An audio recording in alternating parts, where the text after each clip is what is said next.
about the heart, right? The whole cardiovascular system, which will include the heart and your blood vessels. And then today we'll just be looking at the heart itself, right? And then we'll talk a little bit about the blood vessels that are connected to it, a little bit about the basic terminology when we're talking about these circuits, right? Pulmonary circuits, systemic circuits. But otherwise, we're just going to be looking at the anatomy of the heart and look a little bit about its function, right? And I've skipped quite a few of the slides that just give you details and stuff because I don't feel like reading those details right off the slide. You can see the numbers for yourself, okay? But if you have any questions on those, just ask me. All right, so that's the heart. And then next time, hopefully I'll just post a video about the vasculature, which will talk a little bit about the anatomy of blood vessels. Actually naming all those blood vessels, right? We're gonna be looking at the blood flow throughout the body. And then basically everything else you got to know about it is the naming of those vessels, like identifying vessels. And that'll be similar to what you did with the muscles, right? Here's your brachioradialis, right? Here's your brachial artery. Here's your radial artery. Here's your ulnar artery, stuff like that, right? So that's most of what the artery stuff is, all the blood vessel stuff is. But one thing I want to mention here, we'll also talk about the histology of the blood vessels, right? We'll look at the difference, how to identify the difference of the arteries and the veins and what their differences in the vessel walls mean, you know, as far as what kind of pressures they're facing, what their function is and stuff like that, right? But if you look at, say, an artery right here, right? This is what you're going to see. See an epithelial lining, right? A simple squamous. You're going to see some kind of connective tissue. You're going to see some kind of smooth muscle layer around it. This is similar to what you just learned about the digestive tract in a way, right? It's different, but that tube lining, right? Layers and an outside connective tissue layer. When you look at the heart, right, you're going to have a inside layer. You're going to have a muscular layer. You're going to have an outside layer, right? But the heart is really complicated because it's got all those chambers. It's got valves. But try to think of it as like similar to the organization here, right? You're gonna have an inside layer, you can have a middle layer, and you're gonna have an outside layer. In the case of the heart, we'll mostly be concerned about that inside layer, that cardiac muscle tissue. All right, but that's just to kind of preview that stuff. And this is the kind of stuff I'm gonna cut out when I do the editing here. All right, so yesterday, right? Here's your trachea splitting off into your bronchi, which are going to split off into your secondary, tertiary, and so on, right? And those bronchi are bringing air down into the respiratory exchange membranes of your lung, right? And the whole purpose of bringing air down there is so that all these blood vessels, which are also branching off along with those bronchi, right, to allow those blood vessels to exchange gases, right? So you're going to have all these blood vessels coming in, delivering deoxygenated blood to those respiratory exchange membranes. And you're going to have a bunch of other vessels, or that's going to continue on bringing those oxygenated blood back out of there, right? So that's the main purpose of the whole lung right here. So when we're looking at the lungs right here, right, here's another picture of like a kind of a molding, right? That's what your lungs are. It's heavily, besides the bronchi, there are going to be just as many or more blood vessels within there, right? So when you look at the position of your heart, right, it's very important that how closely associated it is right in between those two oxygen getting apparatuses right there, right? How close it is and its connections to the lung right there, right? So otherwise, I'm not really going to be talking too much about the position of the heart right there because it's sitting right there in the middle of the thoracic cavity, right in between these two lungs, and it's going to be pumping out blood to them and receiving blood from them, right? All the way here. And you're looking at, when we start talking about circuitry, that is the circuit of the blood, you know, we'll talk about our pulmonary circuit, right? Pulmonary means lung. Anytime you hear pulmonary, you got to think lung. So pulmonary arteries are vessels that bring blood to the lungs. Pulmonary veins are going to be vessels that bring blood from the lungs, right? So this whole circuit, and here's my cool animation, right? Deoxygenated blood flooding the lungs, right? Picking up oxygen, letting go the carbon dioxide, and bringing it back into the heart right there, right? That's your pulmonary circuit. And it's really as simple as that when we're talking about that pulmonary circuit, right? There's also, once that oxygenated blood gets back into the heart, your heart's going to pump it out to the rest of your body, right? So it's going to pump out that oxygenated blood to your oxygen-starved tissue. Your tissue will take in that stuff. It'll also drop off its carbon dioxide and bring it back through your veins, right, into your heart right there. That's the systemic circuit, right? So those two circuits, and what you'll notice, we'll talk, I guess, more about this, I think. If you're any kind of medical field or you have any kind of knowledge, mostly you associate arteries with your oxygenated blood, right? That's not the definition of arteries. The definition of arteries is that they're bringing blood away from the heart, right? They're arteries always away. That's how you want to remember it, right? AAA, arteries always away, right? So this right here is your pulmonary trunk, which leads to your pulmonary arteries, right? And they're bringing deoxygenated blood to your lungs. These right here are your pulmonary veins, right? They're bringing oxygenated blood into your heart, right? So arteries and veins just strictly mean blood away from your heart or blood to your heart, right? The oxygenated, deoxygenated thing just depends on what circuit you're talking in, right? Here's your heart, right? Again, right in the middle of those lungs right here, right? Right very closely, so that when your heart pumps blood into your lungs or receives it, it doesn't have a very long way to go, right? It's very highly associated with those lungs right there. So the characteristics, again, what does a heart do? Duh, pumps the blood, right? Everybody knows that, right? And so it's just there. If it wasn't there, you'd have something like the lymphatic system, right? Which is just kind of circulating depending on other mechanisms to move that fluid through your body, right? With the heart, you're pumping about 5 liters a minute while you're resting. If you're exercising, a lot more, right? 30 liters per minute, right? And if you look at the stats on this, the lymphatic fluid circulation, which doesn't have a heart, is pumping about 5 liters a day, right? Without a pump. So your heart's rapidly pumping your oxygenated blood through your body and picking up deoxygenated blood, bringing it back to the heart for pumping. That's what your heart's doing. Any questions? There's some fun stats for you. All right, so the other thing about it is it's pumping it through what's referred to as a closed system, right? That is the blood leaving the arteries, right, going into either your systemic or your pulmonary circuit. The blood remains within the vessels, right? The blood is remaining within the vessels, right?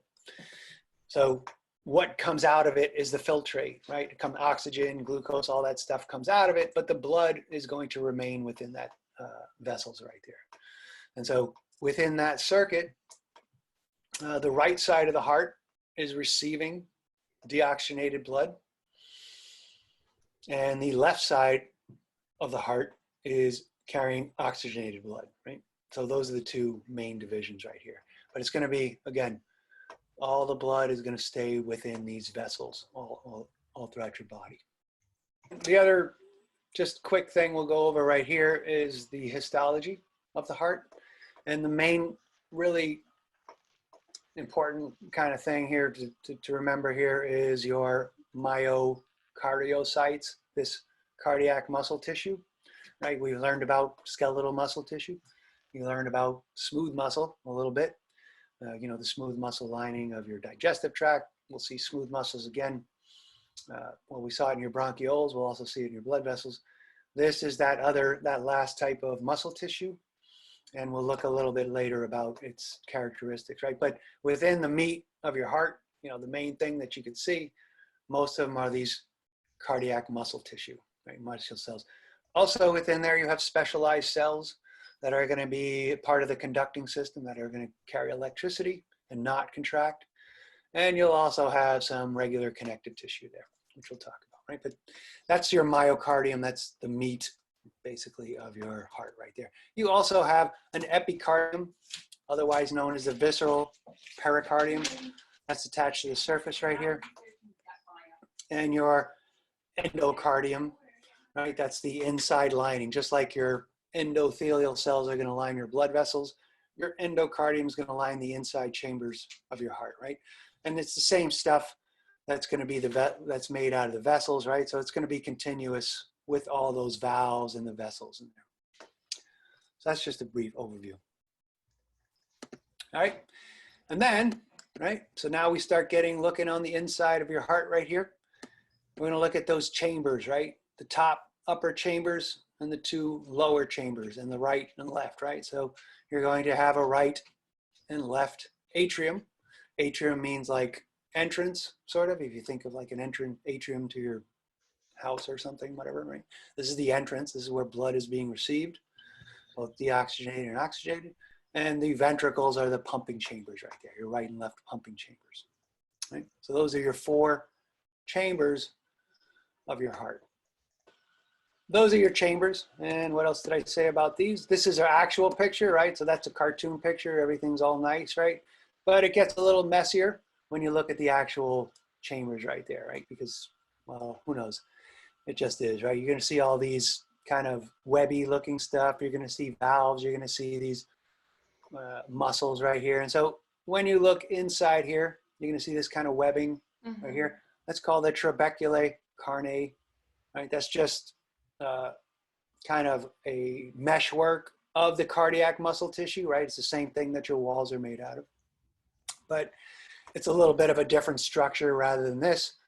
I'm not exactly sure what the function is, but it's probably so that when the heart squeezes together, when it contracts, the two sides are a little less sticky to each other, and it probably provides a little more surface area for the blood. That's just my guess, so I'm not going to ask you about that. But those are the trabeculae carneae, this webbing that you see. The other structure you'll see within the heart are these papillary muscles right here. These are also extensions of that cardiac tissue, muscle tissue right here. And we'll talk a little bit more about these, but these are called the papillary muscles right here, right? These are going to be continuous with these little cords, these fibrous cords right here, called the chordae tendineae right here. All right, the chordae tendineae. So this is kind of like, remember your skeletal muscle had tendons coming off the ends of them? It's a little like that. These are fibrous connective tissue. These tendons are going to be attached to your valves, so we'll talk a little bit more about the purpose of those and everything, but those are some of the structures you'll find in the heart. Picture. No. Here's another picture of that on the inside of the heart, all that trabecular carneae. Everybody kind of got an idea of the structure we're talking about right here, right? It's just this webbing, this kind of meshwork junk over here. It's all extensions of the actual cardiac tissue here, as well as fibrous connective tissue right there. But that's just something you'd see in here. And these bigger ones right here are actually the papillary muscles, right? That'll be attached to the valves. Importantly, they're attached to the chordae tendineae. That's the other major giveaway that you're looking at the papillary muscles. So you'll look for those chordae. You see this white fibrous tissue right here?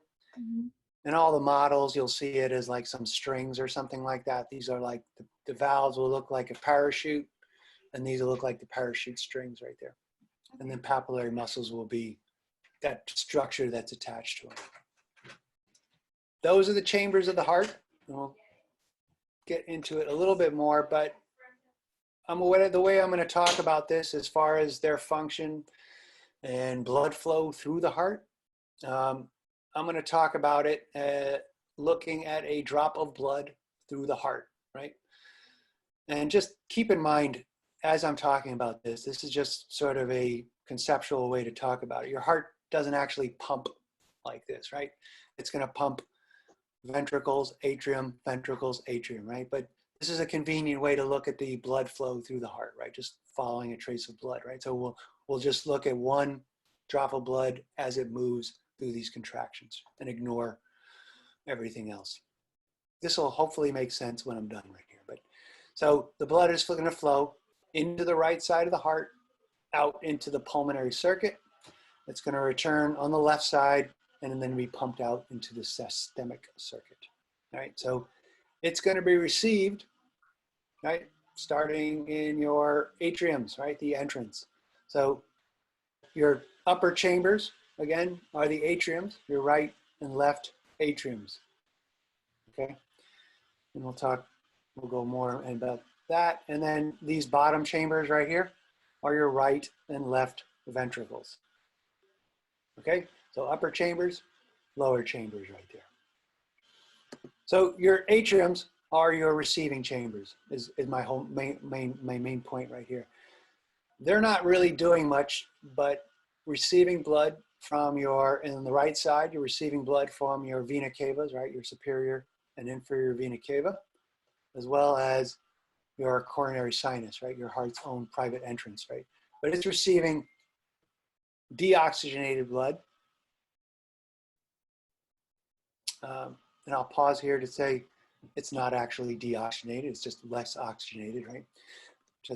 I'll just throw that out there, not that it really matters, but we'll just call it deoxygenated blood, right? It's receiving deoxygenated blood from the body, right? Everybody clear on that? Just being passively kind of dumped in here to the right atrium.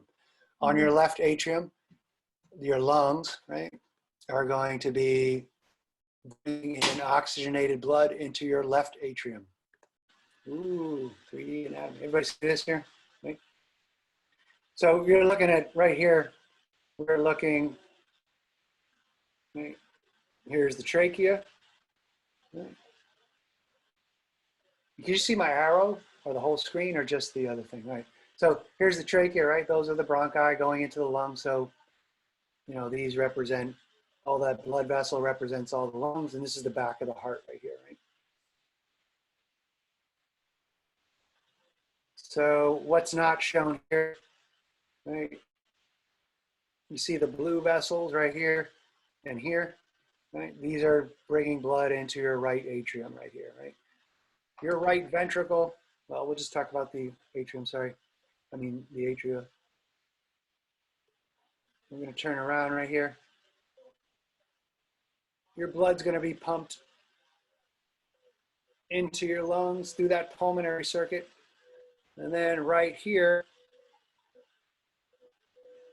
right, you can see these 4 veins right here. These are all coming, these are oxygenated blood bringing it into your left atrium right here, right? Everybody kind of see that? So these are pulmonary veins dumping blood into your left atrium. So that's your atrium, receiving blood, deoxygenated on the right, oxygenated on the left, right? And then we have your ventricles. Where are the ventricles getting their blood? They're just dumping, the blood is just dumping in, right? For the most part, from a pressure difference gradient from the atriums, right there. So as the blood is coming in the atrium, usually it's just dumping right inside the ventricles, right? That last squeeze of the atriums is going to squeeze the last bit of blood, but for the most part, as it's dumping in the atrium, it's also filling the ventricles, right? So your blood, deoxygenated blood from the right atrium being pumped into your right ventricle, oxygenated blood from your left atrium being dumped into the left ventricle, right there, okay? And what else did we talk about here? All right, so your ventricles, you're gonna see they're split. There's an obvious septum here between the right and left ventricles. The other septums that I might have asked you to identify, they're not really super visible. There is a septum separating the right and left atrium. There is a septum separating your atrium and your ventricles, right? But most of that is kind of taken up by these valves right here. The only really clear septum is this intraventricular septum right here. It's a really obvious one separating these 2 chambers, right? And this is where you'll see these papillary muscles, your trabecular carnulae. You don't really see that in your atriums right there, right? So your right ventricle over here, once it receives that blood, when your ventricles contract, they're going to squeeze it out, right, into your lungs. Your left ventricle when it contracts, it's going to squeeze it out through the aorta to the systemic circuit, to your body, right? Remember, your lungs are sitting on either side right here, right? When your right ventricles contract, it doesn't have a long way to go. The blood doesn't really have a long way to go. And when your left ventricles, though, have got to pump your oxygenated blood to your whole body, right? Hence the difference between the left and right ventricle walls. This is a really thick, strong, muscular wall on the left side relative to the right side right there. Because your left ventricle has a lot more work to do, right? It's got a lot longer distance to go. It needs a lot more pressure. You don't need a whole lot of pressure blasting into your lungs, into that delicate tissue right there. Right, so that's the difference between your left and right ventricle right there. Right, again, this is just another picture of that left ventricle versus the right ventricle, right? So if I showed you a picture on the practical and did something like evil, like did a flipped image or something, you'd still know which side you're looking at, right? Because that thick wall. All these right here, from the heart, right? When we're talking about the arteries, blood leaving the heart, you have your pulmonary artery, because it's leaving the heart, even though it's deoxygenated, right? It's going from the right ventricles, and it's going to go out this certain passageway here to the lungs, right? Your aorta is going to be carrying oxygenated blood. It's going to go pump out from your left ventricles, right, to the body right here, right? Everybody understands this kind of image. This is the pulmonary circuit. Here's your systemic circuit. It doesn't actually go inferior. It goes all over your body, right? So your superior and inferior vena cava is carrying deoxygenated blood, right? So your blood flows in here. It picks up, leaves off the oxygen, picks up the carbon dioxide, and is going to flow back into your right atrium, right? And once this pulmonary artery pumps it into the lung, picks up the oxygen, it's going to carry the oxygenated blood from the lungs to the left atrium, right? I think I messed up that sequence, but you understand the whole circuitry that's going on right here, right? And you understand that this is your pulmonary circuit, right? Artery, in this case, is carrying deoxygenated blood because it's pumping it to the lungs, where your veins, in this case, are going inside your left, dumping inside your left atrium, so it's carrying oxygenated blood, right? And then for this is the systemic circuit right here. That's the general circuitry, right? And what those chambers are doing, receiving and pumping chambers. Next important thing to kind of understand are these valves right here, right? These will be the passage either from your atriums to your ventricles or from your ventricles out to the vessels right here. All right, so your atrioventricular valves, what do you think the valves are here? Duh, they're between the atria and the ventricles, right? Atrioventricular. Right, and so you have a right AV valve, you can call them that for short, right AV valve. It's also called the tricuspid, right? And you have a left AV valve, right? And that's also called the bicuspid, or, you know, if you go to most hospitals or whatever, any kind of medical field, they usually call it the mitral valve right there, okay? So those are a couple different names for it. The cuspid, right? You'll notice on the right, there's 3 cuspids, whatever cuspid is. Now, you can see these little white pieces right here. You can see 3 right here. On the right, you can see 2 right here. So tricuspid, bicuspid. Call them whatever you want. It doesn't matter. Just know them on a multiple choice. I usually just use right AV and left AV valve for that. But in the field, as they say, they usually call the left AV valve your mitral valve, right? And you'll probably hear stuff related to that. Right, so between your atrium, right, all the blood that's being dumped into your atriums are going to flow through these AV valves into the ventricles.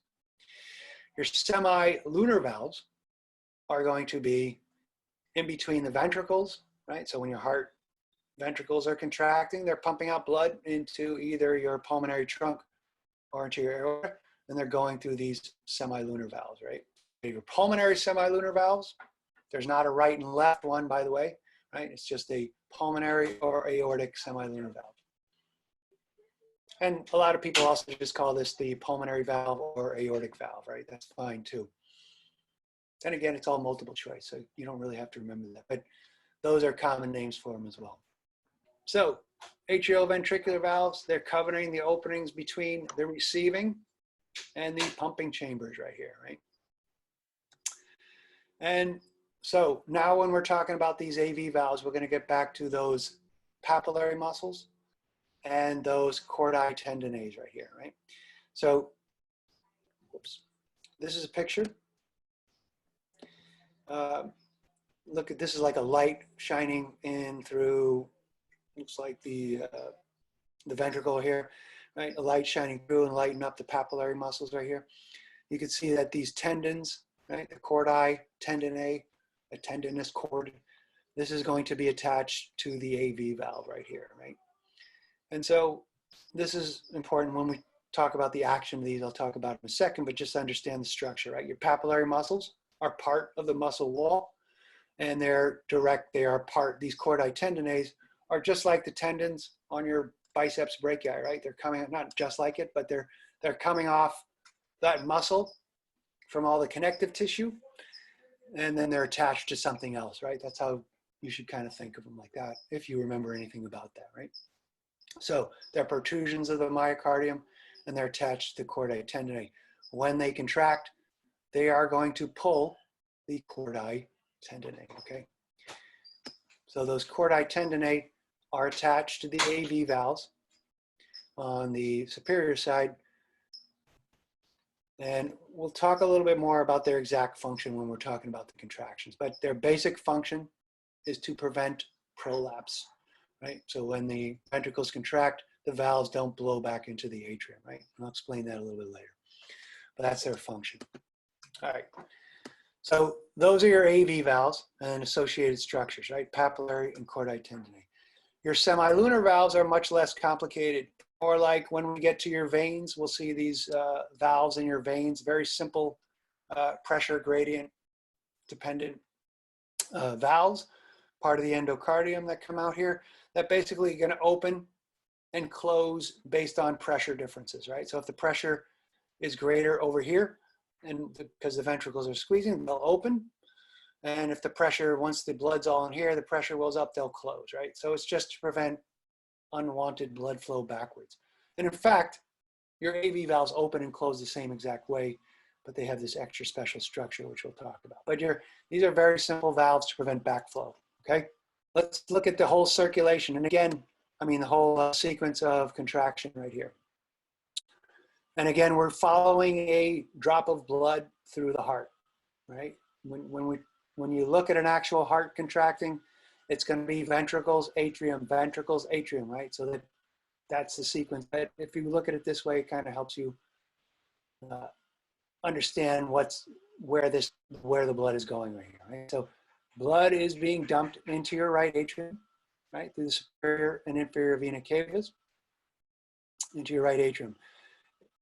And this is showing it as kind of a separate sort of sequence, but basically if the ventricles, depending on how contracted the ventricles are, it's going to dump right into right ventricle right here, right? So after this sequence, after it fills up to a certain point, your ventricles are going to squeeze the blood out, right? So in this case, the blood is coming, deoxygenated blood, right atrium, right ventricle.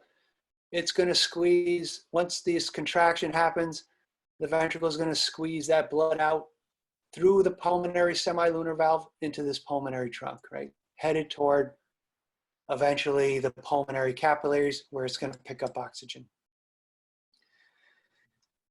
Once it's oxygenated, it's going to go out your pulmonary veins into your left atrium, right? So oxygenated blood being dumped in there. Once it's in your left, it fills up to a certain extent within your left atrium. It's going to dump into your left ventricle. During ventricular contraction, it's going to be squeezed out. There's aortic valves into your aorta right there, right? And then eventually flow all over your body into that systemic capillaries, right? Feeding all the tissues of your body. So to reiterate, this is describing tracing a drop of blood coming into the heart, deoxygenated, being pumped out into the lungs where the blood is oxygenated, then coming back into the heart and then being pumped out to the body. And in reality, the right and left atriums are filling at the same time, and then the right and left ventricles are contracting as one. And so blood is being pumped out into both circuits simultaneously. Here's your ventricles in a relaxed state. Over here, they're wide open, they're filling with blood. When your ventricles contract, your right and left ventricles are contracting at the same time. So your blood out of your heart, right, is going to be that oxygenated blood through your aortic valve into your aorta, and deoxygenated blood into your pulmonary trunk right there, right? So this is different from when I'm explaining that whole tracing the blood thing when you're isolating a drop of blood, right? Now we're just going to look a little bit more about those valves right there, right? Looking what's happening with those valves as during this whole contraction phase, right? So what we'll do here is just focus on the left side, but everything I'm going to talk about is happening on the right side as well, right? So as the atrium is filling up, right, atrial pressure with all that blood has greater pressure than your ventricle chamber, right? That's just a physics or a physiology thing, right? More pressure here. So what happens? These valves are like kind of like trap doors that open because of that pressure, right? So your AV valves are just opening because the ventricular pressure is less. Remember this little sign right here? For those of you who haven't taken this in a while, I just think of this as like a shark's mouth. This has more teeth, fish. This has less. This is the way it's going. There's more here, just in case anybody forgets that stuff, right? Atrial pressure greater than ventricular pressure. Valves open. Okay, so here is your ventricles are relaxed. That means they're filling up with blood. Pressure is greater here. AV valves are opening. What's happening to your chordae tendineae and your papillary muscles? Your papillary muscles are going to be just as relaxed as the rest of your muscles, right? They're not contracting. Your chordae tendineae are just dangling there. They're not doing anything. Your AV valves are being forced open by the blood pressure right here. Your semilunar valves, right? Because this is filling up with blood and because the pressure over here in your vessels, because you just had a contraction, and we'll talk a little bit more about what's happening here, but basically there's more pressure in your vessels up here than there is down over here. So these semilunar valves are closed at this point. So when the atrial pressure, when the ventricular pressure becomes greater than your atrium pressure, that is because it's filled up and maybe because it's starting to squeeze, AV valves are going to slam shut due to that pressure. Okay? When those AV valves slam shut, that's when you hear that lub sound in the famous lub-dub. Okay, that's that lub sound, these AV valves closing. Right? And they're closing, why? Due to these chordae tendineae pulling on them, right? Yeah. No. No? I'm like... Thank you for answering. No, they don't. That's the common sort of, what are these here for? All they're doing, as we'll see, is going to keep them from blowing back. When the ventricles, they're just opening and closing due to pressure differences here, right? Both the AV and the semilunar valves. That's an important point here, right? What these chordae tendineae are doing, if I have this slide right here, right? At this point, your AV valves close. Your semilunar valves all of a sudden are facing a lot more pressure here than in here. Blood's going to blast out of them and open those AV valves, right? Because the pressure difference here greater than over here. Mm-hmm. Your papillary muscles are going to be contracting with your ventricles, so they're going to contract. What are they going to do? They're going to pull down on the chordae tendineae, tighten them. What that's going to do is prevent this blood from going back into your atrium, right? So your blood's being forced out the semilunar valves rather than going back into your atrium. So if you've heard of somebody with weak AV valves or something like that, right? What happens is when the ventricles do contract, some of the blood is going back into your left atrium, right? So it's not going to kill you. It just makes you much less efficient, right? Because you just got it from there. You want to pump it into your aorta right here, right?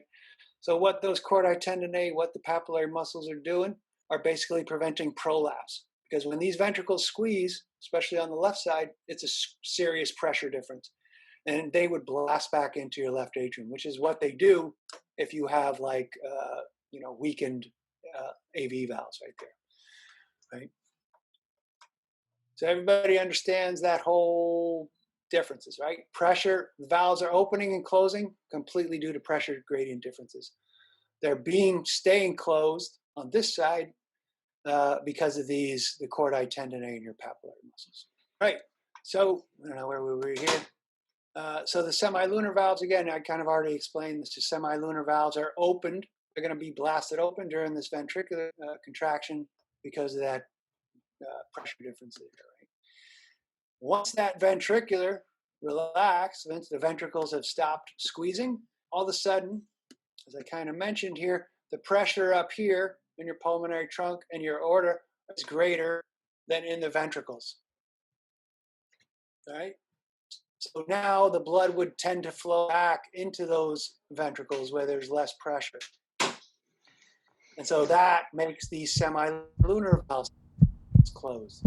That's when you get your dub sound, right? Because when we talk about the aorta and the blood vessels and stuff, the pressure that's going in to the aorta, especially because the left ventricular contraction is super strong, right? It's trying to get blood to the whole body.